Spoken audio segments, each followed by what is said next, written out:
According to this data source, the national minimum income on average to be in the top percent is $653,000. In today's video, let's talk about what types of financial habits and money-making opportunities would allow a person to get into the top 1%. If you're new here, my name is Alice and I'm a chartered professional accountant. Earlier in my career, I worked with high net worth individuals, and today I work with many successful business owners in my business, and I have many millionaire mentors myself. And I've been studying money and success for a long time. There are definitely some repeatable patterns to success, as well as some common financial habits from all of the people in the top 1%. So the type of people who can make this type of money are people that are top in their field. So for example, a very, very top realtor in a city like Vancouver can make this type of money. A public company executive of a larger US company can make this type of money. And a lot of times these salaries are public information on a company's 10K. If you look at the executive compensation section, a senior partner of a big accounting firm or a law firm with a big client list, investment banking, small business owners, big social media influencers. Now, I probably may have left out some professions, but these are the ones that I'm aware of based on my own experiences. But here's the thing I want to make as a discussion point is that the habit and the skill is to be exceptionally good at what you do in your industry and in your space. It's like this for everything. Even if you want to do well on YouTube, you have to be exceptional for the channel to take off and be in the 1%. If you want to be in the top 1% in accounting, then you need to be exceptional at managing relationships, handling people, communication, bringing deals to the firm, finding opportunities to cross-sell. As a business owner, you can leave the profits in your company as retained earnings and choose how much and when to pull out. But regardless of the legal structure, people in the top 1% are the absolute best at what they do in their field and in their industry. They're not good. They're not above average, they are exceptional of the exceptional. The second financial habit of people in the 1% is that they see money differently than other people.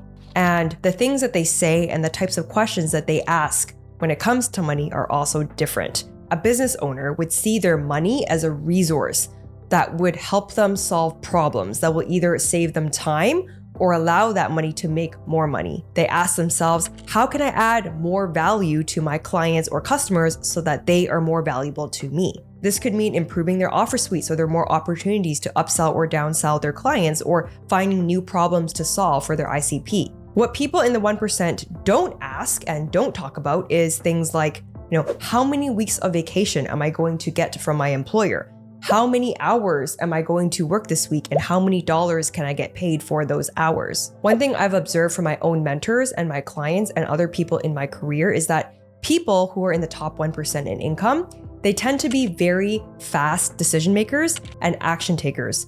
They move quickly, they adjust to feedback quickly, they do not sit and ponder about things for months because for people in the top 1%, every day that you don't make a decision is costing you something. The third habit is that people in the top 1% have many different sources of income. You may have heard this one before, but how you know you're in the top 1% is if you have a stack of tax slips like this every year that you give to your accountant.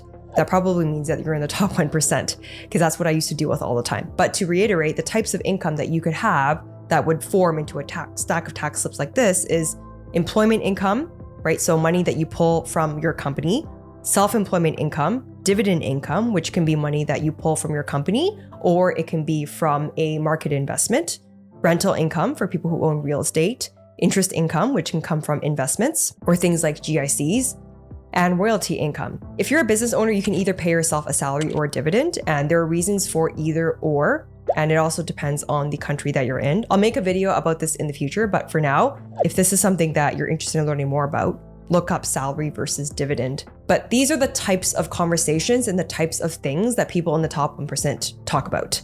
The fourth habit is that they choose how much to pay themselves. They don't pay themselves because they need money to pay their bills. They usually pay themselves for tax purposes to minimize the amount of tax they have to pay. People in the 1% can make a decision on how much they're going to pay themselves, or they ask their accountant to make a decision. And in the accounting world, we also call this personal tax planning. And they have the ability to deduct their expenses before they pay any personal income tax. And they should be in a discussion with their accountant on how much they should pay themselves when it comes to a salary or a dividend or a blend of both, and also how much they're contributing to their RRSPs every year. Depending on the types of assets they have, they might also set up more complex structures like trusts for tax advantages. Now, these tax planning structures are obviously country specific, right? Catered to the laws of the country. And when they're mapped out onto a piece of paper, some of them look like org charts. The fifth habit is that they would want to max out their tax advantaged retirement accounts. People in the top 1% have access to the same investment accounts as everyone else in the country. And there's usually an annual limit that you can contribute to these accounts every year to reduce your tax bill. Because there's a limit to how much they can contribute, and because there is a tax advantage to putting money in these accounts, people in the 1% would want to take advantage of this limit every single year. Now, the next habit is taking all this money that they've made and moving it into assets, otherwise investing. Now, generally speaking, there's real estate, there's the stock market, and there's investing in other businesses or what is known as private equity. I think people tend to be a little bit biased towards the thing that they believe in. And I think the reason why, when it comes to investing, is, especially for people in the top percent, is because their decisions are largely in part to the connections that they have, the network that they have, and the investment opportunities they have access to, and the decisions that they make with those opportunities. Like, for example, the stock market and residential real estate are accessible to everyone, but private equity and commercial real estate are not. It would largely depend on your connections and your network and the people you know and what they introduce you to. And that is why growing your network is so important. Being open to connections, making friends with like-minded people, maintaining a good reputation, building relationships, and doing a good job at managing those relationships is everything. Now, the last thing I want to talk about isn't related to money, but it directly impacts how much money you make. And that is, they are extremely deliberate and conscious about how they spend their time as well as their health. I know that time management isn't a very sexy concept, but it's also everything. And it's literally what you spend time focusing on that determines how much money you end up making. So people in the top 1% will ask themselves, what is my time worth? And can I delegate or outsource anything that doesn't make sense for me to do financially in dollars? Time management is basically everything in life because we can't go back in time. Once it's gone, it's gone. So people in the top 1% plan carefully, they execute aggressively, but they always keep time in mind. And they're always thinking about their health, because if you want to be the best, which goes back to my original point, you want to be a top performer at what you do, then it starts with being in good physical shape. Because if you're not in great physical shape, the cognition isn't there, the healthy eating habits isn't there, you're eating these unhealthy foods with blood sugar increases throughout the day, it affects your focus, and then it affects what you actually get out of your time. So when you put good food into your body, the actual work that you do is better, which allows you to perform the best.